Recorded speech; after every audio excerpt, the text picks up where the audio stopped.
What up, what up, what up? Welcome back to Lockdown Universe, home of the bizarre, peculiar, and unheard of stories of UFO legend and paranormal lore. Welcome back, welcome back. Happy to be back. Hopefully you guys are doing excellent and taking care of yourselves. So today, we're back doing another video podcast, also recording audio.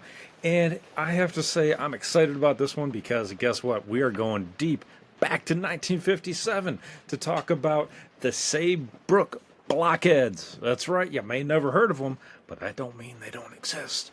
So I'm excited. We're going to get into that in just a second.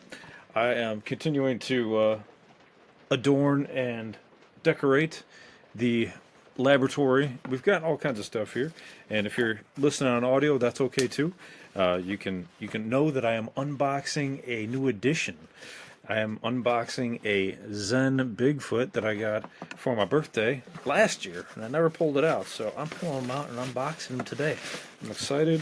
He's super breakable, so unlike the real Bigfoot, we have found him. He is right here. So we're going to add him to the desk, and we've also got that little alien doggy that's also a planner. So we've got a few things. We've got the dead kitty. He's here. Yes, yes, Mr. Kitty. Yes, yes, he's here. Yes. So here we go. So I hope you guys are doing excellent, taking care of yourselves as always. Now today, what I wanted to talk about is these Saybrook blockheads. I had never seen a picture of these until I came across it doing the last podcast. Actually, we did an interesting one where we covered the that's blinking too much. Let's turn that off. You're going too crazy, alien head. Just like the real alien heads. Oh man, look, see, he doesn't want to listen to me anymore. You got to go, bro. You got to go. So, these Saybrook blockheads happened to a Miss Mary, and let's pull up the article and tell you where it's from, just so you guys are aware and know that it's legit here. So it is from the UFOevidence.org website, and it is. It did take place in 1957, and it states cigar-shaped UFO with occupants seen through windows. So that's what we're looking at right now. We're looking at a cigar-shaped UFO in the picture that was drawn. I don't know if it's going to give any credit. No, it was drawn by Miss Mary Starr. Okay, and that's who our protagonist is tonight, Miss Mary Starr. Okay, so just so you know, she was living in Saybrook, and she woke up at, I believe it was 3 a.m. and she looked out and saw this cigar-shaped craft. I'll pull it up here so you can see it. It may not be as big as we'd like, but let's pull it up just so you can take a peek at it. And it looks like most other cigar-shaped craft, except that it has 4 windows, apparently. It has 4 windows, and she saw 3 men inside, okay? So she saw 3 men inside this craft, but they weren't men, okay? They were blockheads. So hopefully you can see this. I know the lighting kind of changes here and there. Let's dim this down just a second. There we go. You can see that there's the cigar-shaped craft. It loves lighting. Let's try to move this. There we go. You can kind of see it here. You've got the lighting is always an issue. We'll try to fix that. There we go. So you got the cigar-shaped craft. You've got these little blockheads down here, which is kind of interesting. You can actually see these guys. Let's go down and see. She stated this is kind of what they look like, and I got a better picture actually coming up. But this is what they kind of look like. And she said their arms were raised inside the craft, always at a like upright angle. So their right arms were always like kind of raised strangely like that. So I'm going to pull up a different picture in just a moment. I want to get a little bit deeper into this particular story before we go any further. So in the story, again, 1957, okay? Keep that in mind. It's an important one because what else was going down around the 50s? We were having lots of crashes, right? Started with 47, and then we just had so many more crashes that we had so many more alien encounters. But this one is really bizarre. So as they classify this particular event, there's actually J. Allen Hynek had classifications, right? Close encounters of the first, second, third kind. So this one would be considered a close encounter of the third kind. The shape of the object was a cigar. The number of witnesses to this particular viewing of this craft, there were multiple witnesses to the craft, but this particular viewing and seeing the aliens in the windows was just reported by Mary Starr. And she stated that some of the special features and characteristics were they were humanoid. And when we say humanoid, we mean kind of like the starfish, right? It has like a couple arms, and she didn't actually see any legs. So to classify this as humanoid might be a bit of a stretch. But it did have portholes and windows, and we're going to get into the story now. So Mary reported this.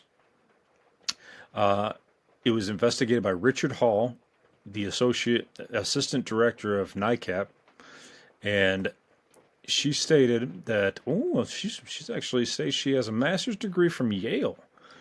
So, I mean, she'd be putting her career at jeopardy if she was lying about this, right? So she states, I went to bed early, about 10 o'clock. Sometime between 2 and 3 a.m., I was awakened by a bright light in my room. I looked out the window, and there was what I thought at first was a crippled airplane in my back garden. But when I got my eyes really open, I saw that it was a cigar-shaped object brightly lit with square portholes hovering over just above my clothesline. Okay, just above her clothesline? That's like, what, 5 feet in the air? 6 feet in the air? This thing's literally at ground level. Okay? Think about that for a second. This thing is at ground level. You can look out your window and you can see right into the ship. Okay? Let's understand that. The object was no more than 10 feet from the north side of Miss Starr's home. At approximately 20 to 30 feet long, dark gray or black in color, it was dark out, it hovered motionless for about 5 feet above the ground. 5 feet above the ground, dude. This is the closest I've ever heard of a ship being to somebody without them abducting the people. And I've never really heard them being this close to the ground, honestly. When they abduct people, they can abduct them from apartment buildings, like that one lady in New York, I mean, in the 80s. So, I mean, it doesn't really matter how high you are. You can still get abducted. So she states, I could see that the object was so shallow, the men could not have been more than 3.5 or 4 feet tall. The occupants' right arms were raised, but no hands were visible. So I'm thinking, I got my hoodie on here. I'm thinking it's like this, right? They have their arms raised like the picture I showed you. They had no noticeable hand. That was very distinct. They wore a jacket that flared out at the base, and their heads were unusual. Square or rectangular, one or the other, but very angular, square or rectangular, red-orange in color with a brighter bulb in the center. Okay, you got me interested now, because you're telling me this thing doesn't have 2 eyes, a nose, and a slit for a mouth, like every other alien species that we've come across, whether they're reptilian, whether they're Nordic, whether they're human, whether they're tall, white, small grays, whatever you want to say. There are no other species that are like this, right? There isn't. So she states that she thought they might possibly be wearing some kind of helmets. The lower portion of their body, though, were below Miss Starr's sightlines. She saw nothing else in the object, such as chairs or instruments. Now, that's really interesting because this thing is right outside her window. She doesn't see any instruments. These things don't have a hand. How do these things manipulate what's going on in the ship?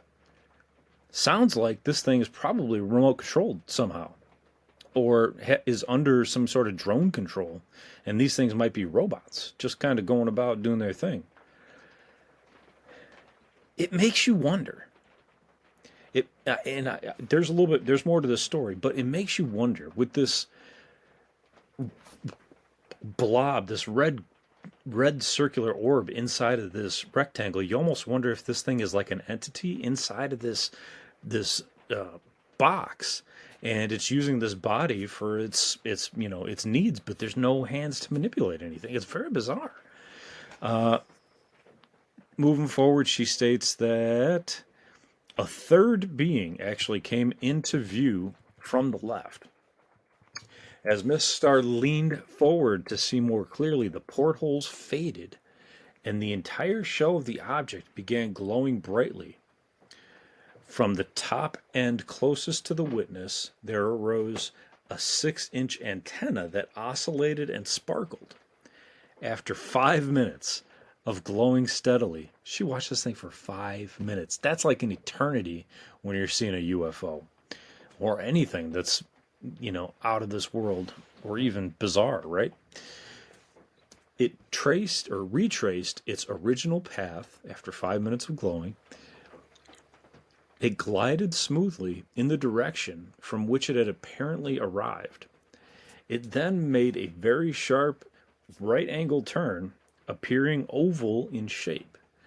The hull of the ship had turned a dull grayish blue, and small circular lights now outlined the entire rim. The UFO dipped, undulated, and followed the contours of the small depression to the north of the witness's house. It then tilted sharply and shot up into the sky at terrific speed. Total silence again, right? This thing's not using normal propulsion. This thing is using anti-gravity. It's using the stuff Bob Lazar talks about, or something else that we don't even know about yet. Since most of the other houses in Miss Starr's neighborhood were unoccupied at that time of the year, Miss Starr was the sole witness to this strange appearance in this area. Although there had been previous reports during the preceding weeks of objects sighted in the area. Because of her background, and because she had no conceivable reason to invent and embellish such a story, Mr. Hall, who was the investigator, couldn't find any reason to dismiss her report out of hand.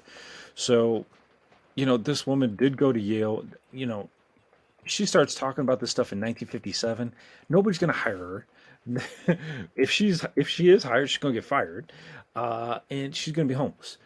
Nothing to gain. There's nothing to gain in 57. There's not much to gain now. I mean, what are you going to do? You're going to go tour on the circuit of UFOs, UFO talkers? I mean, you're not going to make a whole lot of money, and it's just one event. You have to be like Giorgio Tsoukalos or, one of these guys to make any money. So not really beneficial for her to just make this up. What's really weird is I wish she wasn't the only one, to see this. But again, there's lots of people who are the only ones witnessing what they witness. So we can't dismiss that. And this is in ufoevidence.org. If you want to take a look at it, it's there. Again, so if we retrace this story, we talk about it happened in 1957, December 16th. Okay, so this is a time period where a lot of people aren't going to be at home. They might be out traveling and going to friends' houses, and this is in the 50s. Not a lot of people had money to go flying probably, but they were probably traveling. And if they traveled in cars, they probably took their whole family. So let's talk about the ship first. So the ship is cigar shaped. Okay, it has tips at the end. It has portholes, which is really interesting because for as long as I've been doing research, there's not very many ships that have portholes. It's very limited. There's a lot of them that might have like a little window, like that video in Turkey that was recent, like in 95 or 97. They took a video and like they saw like two little green guys in there when they zoomed in. So they were able to see people, but it was a very small window. There weren't portholes. There weren't multiple portholes in that ship. So when we're talking about the ship, it did have a very interesting antenna. What's up with the antenna? There's not very many ships that have an antenna. Yeah, we have like aliens, in cartoons that have antenna on top of their heads. Sometimes in the UFOs, sometimes they might have an antenna on the top too. But it's pretty freaking rare. As far as I know, there haven't been a whole lot of those. I can't even remember. Maybe that Zimbabwe case with all the 300 school children down in South Africa. Yeah, I think that's where it was at. In 94. Maybe they had a little antenna. I know that there was like 3 little aliens out there fixing it. But let's go moving forward to the area in which this thing was located. It was located directly outside of her house, 5 feet off the ground. How many other events have you ever heard of that's happened to? Hovering right outside the house. They didn't hypnotize her. They didn't put her underneath, sedation or whatever they use. Right? They didn't do that. She was perfectly awake. So if they were there to abduct her, they did a pretty sucky job. So were they gathering information? If they were, why were they in a neighborhood? If they were gathering information on her, why didn't they take her? It's almost as if these things, were sent down to gather information. Generally speaking, that's typically what they do. These drone type ships, if that's what it is. But these things clearly had no hands, so they wouldn't have been able to do much. I just don't get if these things are some sort of drone. These entities with the glass box or the translucent box with the glowing bulb in the center. One has to think that it's either a drone or it's an entity, right? A biological entity or a next a next level entity that's like come down to third dimension. So if it is a bot, a drone for another species, why the heck didn't they make it with hands and fingers to be able to manipulate things, at least grab things? And they never came out of the ship that she saw, and she was watching this thing for 5 minutes. Okay, so let's say, she might have only been able to see, let's say she saw it for 20 seconds. Okay, maybe they were doing something else. But you're seeing this thing for 5 freaking minutes. And they're just sitting there. They're not going out and grabbing the dirt and grabbing, flowers and specimens from the earth like some people say Bigfoot are doing. My buddy Bigfoot. No, she's not saying that at all. They never came out of the ship. There was no ladder. There was no stairs. Nothing. So then we have to ask, is it an entity trying to learn more about Earth? If it is, they may have come down. They may have had something on board that was scanning without us seeing. Maybe they were looking for something in particular. Maybe they lost something. Or maybe they were just gathering information. It doesn't seem to me like these are some aliens on vacation. It seems like these are very scientific entities for whatever reason. And their jacket that flared out was a yellow-white.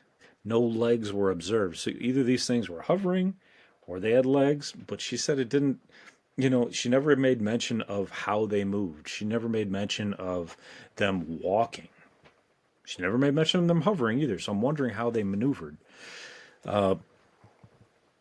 And then it took off and it tilted on its side. Its antenna pops out and launches into the sky. No sound, no noise, no nothing. The material is taken verbatim. This information is taken verbatim from a July 15, 1959 issue of CSI, honestly enough, Civilian Saucer Intelligence of New York, which the newsletter no longer exists, but it was publication number 25.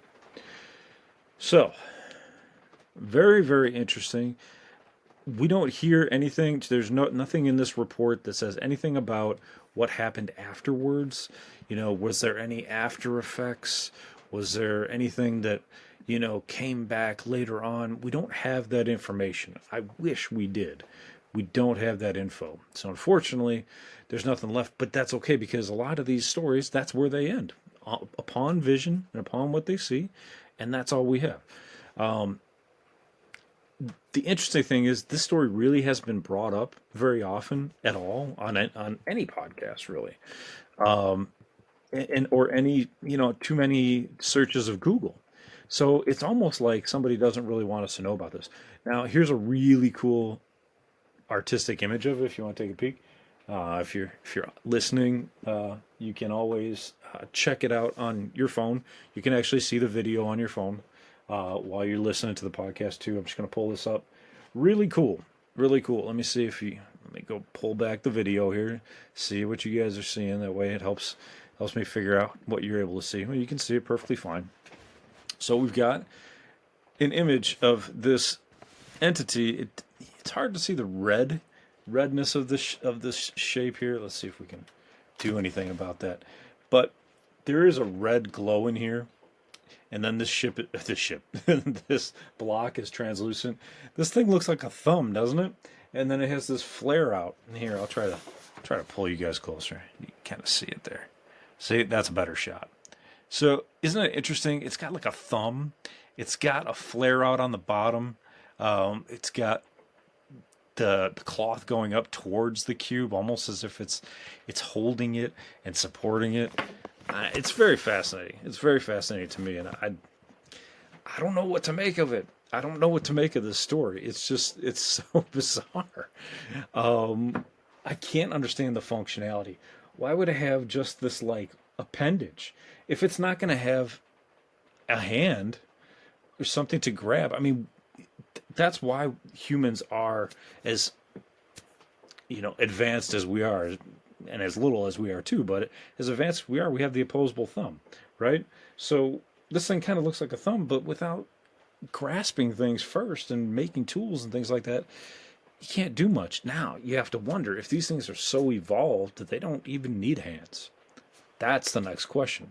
They're able to manipulate things with their mind. They're able to do telekinesis. They're able to, move their ship around with their mind. The ship is alive. That's what most crash retrieval teams say, that these ships are alive. They're their own entity. So, yeah, I mean, this entity right here could be from another dimension, encapsulated in the box, and then using this like little body to maneuver around. But why? Why would it do that? Why would an entity from another dimension need to do that when it could just float around and gather info as it needs to? And if it's made it to another dimension, hasn't it already worked its way out of the 3D? Right? That's my question too. So many people say, "Oh, well, we have all these entities coming down from other dimensions, but why would they need to really come down here? If they're ascended, they've already mastered these dimensions. Unless they're trying to help the rest of us ascend. That might be interesting. But I can't figure this out. I mean, the only thing I can think of here is that it's kind of nice little energy here. Is that this thing is an energy, and that this thing is like maybe it's a weapon of some sort, and it was like like they say they had, like, you've seen Star Trek, the new Star Treks, where they have this like little red glob that creates the singularity. Who knows, right? We don't know what this thing is. There are some other entities that if there was no bottom, although Miss Star couldn't see it, if there was no bottom, no feet underneath the top torso, and there is nothing that they were using, they were just floating, this thing would be somewhat reminiscent to the Flatwoods Monster of about the same time. The Flatwoods Monster was in Flatwoods Monster, I believe it was Pennsylvania, I want to say. No, West Virginia, sorry. West Virginia, and it was 1952, so it would have been 5 years before this, but it would have been somewhat similar. The thing did have red eyes. It did have like this like skirt type, bell-bottomy kind of look to it. It was much taller, though. It was about 10 feet tall, and it had kind of like this like sheath over the top of it, almost like a spades type of look to the top. So I don't know, man. It's just interesting. And I know you guys, I've been getting a lot of comments, wanting me to go longer. So I've been trying to go a little bit longer to give you more information. But I don't know. I'm gonna put up a poll and see what you guys think about it. Now, to go to the poll section, I am putting up polls. There have been many people actually reporting on the polls. The last poll I put up, let me see if I can pull it up, is on the last podcast where we were talking about what kind of entity we thought was in that podcast, whether it was a reptilian, whether it was a Nordic, whether it was something other. The amazing thing about that podcast was it's exactly 25% down the line. It's everybody has their own opinion on it. There's no 90% it was a reptilian, no 100% it's anything. No, it's 25% down the line. So I love that, and I love that people are participating in that. So that's the poll section of this podcast. I'm going to do a poll review every podcast after I'm able to bring them up. So I will definitely be bringing those to you and bringing the answers to you as well. So let's move it back over here, and I'm going to wrap this one up. Could this be a figment of Miss Starr's imagination? Sure. Why would it be, though? She went to Yale. She was in a rich area. This is 1957. A lot of stuff going on. You don't want to get out of line in 1957. You don't want to lose a job. So, nothing to gain. Everything to be aware of. Reporting to the police and do whatever you need to do. But, what the hell? What is this? We got to find out. I'm going to try to do a little bit more digging in and trying to find out more info as we go along. And hopefully I'll be able to bring you some new info on this as well, because I hate to just leave it like this. But I'm going to pull up some of the other polls that are going on right now. The Billy Corgan one, that's the one I'm talking about. What did Billy see? Did he see a reptilian? Did he see a shapeshifter? Did he see, an interdimensional being, human alien hybrid? It's 25% down the line. That's what I was referring to. Let's look at the other polls. See if anybody participated here. We have, we've got the Peruvian predator face peelers poll. What are these aliens that were in Peru? Were they reptilians, a new unheard of breed, Pleiadians, Nordics, or Project Bluebeam?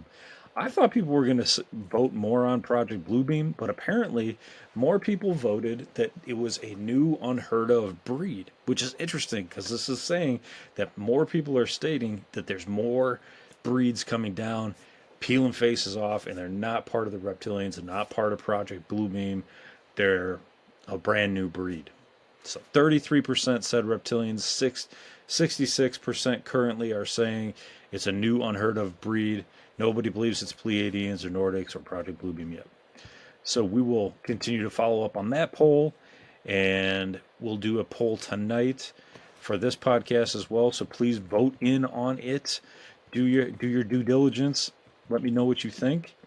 I'm also taking suggestions for upcoming what should I say? The upcoming podcast topics you'd like us to cover. One person, Tobias, states, I like the addition of video. Thank you, Tobias. I appreciate that. Anybody else that wants to make a comment, I will be happy to bring it up. I just see Tobias is right off the cuff. So Tobias, thank you so much for watching. You can listen to these podcasts or you can watch them. That's what's cool is I'm trying to make it easy, digestible while you're on the walk, or if you have time and you want to pull it out of your pocket while you're on the walk and look at the video that I have or any pictures that I'm putting up. I'm going to be putting up pictures so you can just pull them out and see it. So I hope you're enjoying it. I'm enjoying it. I'm going to let you guys go so I can bring up another podcast, hopefully. It's getting late, but I hope you guys are taking care of yourselves physically, spiritually, emotionally. Again, I want you guys to please follow, like, subscribe, leave a comment in your podcast listening app. That will help the podcast grow. You don't have to donate. Just do that. That will help the podcast grow more and more than anything else you can do. And continue to follow through on your hobbies and your goals and your dreams, whatever they may be. And we're coming up in the fall time. We're going to be doing some Halloween stuff. It's going to be really fun. Hopefully we'll be doing some giveaways of lockdown merch, and that'll be fun. And as always, continue to question the universe around you. Go to your podcast app right now. Leave a review, please, and rate it. I love you guys. Hopefully you're taking care of yourselves. Lockdown Universe out.